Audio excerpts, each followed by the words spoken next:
సాక్షాత్తు శ్రీకృష్ణదేవరాయల వారు 1516వ సంవత్సరంలో సింహాచల క్షేత్రాన్ని సందర్శించినప్పుడు ఒక శిలాశాసనాన్ని రాసించారు. అలాగే అక్కడ విజయ స్తూపాన్ని కూడా నిర్మించారనమాట. ఆ విషయం చాలా మందికి తెలీదు. చాలామంది ఈ ప్రదేశానికి రారు. మనకి సింహాచలంకి వెళ్ళే ముందు సైడ్‌న ఒక రూట్ ఉంటదనమాట స్టార్టింగ్‌లో ఎంట్రన్స్‌లో. ఆ ఎంట్రన్స్‌లో కొంచెం పైకెళ్తే మీకు ఈ విజయ స్తూపం అనేది కనబడతది. ఈ స్తూపంలో క్లియర్‌గా రాశారనమాట. ఉదయగిరి, కొండవీడు, కొండపల్లి, రాజమహేంద్రవరం అంటే ఇప్పటి రాజమండ్రి అనమాట.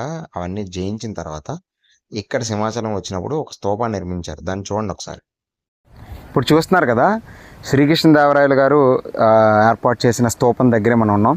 జనరల్గా నేను విదేశాలకు వెళ్ళేటప్పుడు అక్కడ చారిత్రక ప్రదేశాలని చాలా జాగ్రత్తగా కాపాడతారనమాట. అంటే దాని చుట్టూ ప్రొటెక్షన్స్ అవ్వచ్చు, దాన్ని ప్రజలకు తెలిసేలా వాళ్ళ బుక్స్లో ఒక స్టోరీస్గా పెట్టడం కానీ, లేకపోతే దానికి సంబంధించిన ఒక పోస్టర్స్ రిలీజ్ చేయడం కానీ చేస్తారు.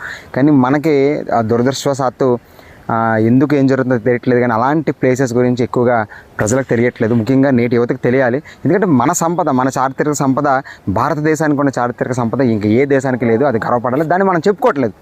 ఇక్కడ చూసారు కదా, ఇది కూడా కొంచెం అధ్వాన స్థితికి చేరుకుందనే చెప్పాలి. దాన్ని కొంచెం ఇక్కడ చుట్టూ ఒక గ్రీనరీ స్టార్ట్ చేసి ఒక చిన్న పార్క్లా తయారు చేసి ఒక టూరిస్ట్ స్పాట్గా చేయగలిగితే ఇక్కడ దీనికి వచ్చే రూట్ కూడా కొంచెం భయంకరంగా ఉంటుంది. మీకు ఆ రూట్ కూడా చూపిస్తాం. ఆ రూట్ కూడా బాగాలేదు. దాన్ని కొంచెం బాగా చేసి ఉంటే బాగుంటుంది. ఎందుకంటే గవర్నమెంట్ కూడా ఒకటి ఆలోచిస్తుంది ఏంటంటే, ఇక్కడ ఈ ప్లేసెస్ని కూడా కొంతమంది అసాంఘిక కార్యకలాపాలకి వేదికగా చేస్తున్నారు. ఎవరు పడితే రావడం వెళ్ళడం ఇలాంటివి జరుగుతున్నాయని చెప్పేసి గవర్నమెంట్ ప్రికాషన్స్ తీసుకోవచ్చు, లేదా ప్రొటెక్షన్స్ తీసుకోవచ్చు అని నేను అనుకుంటున్నాను.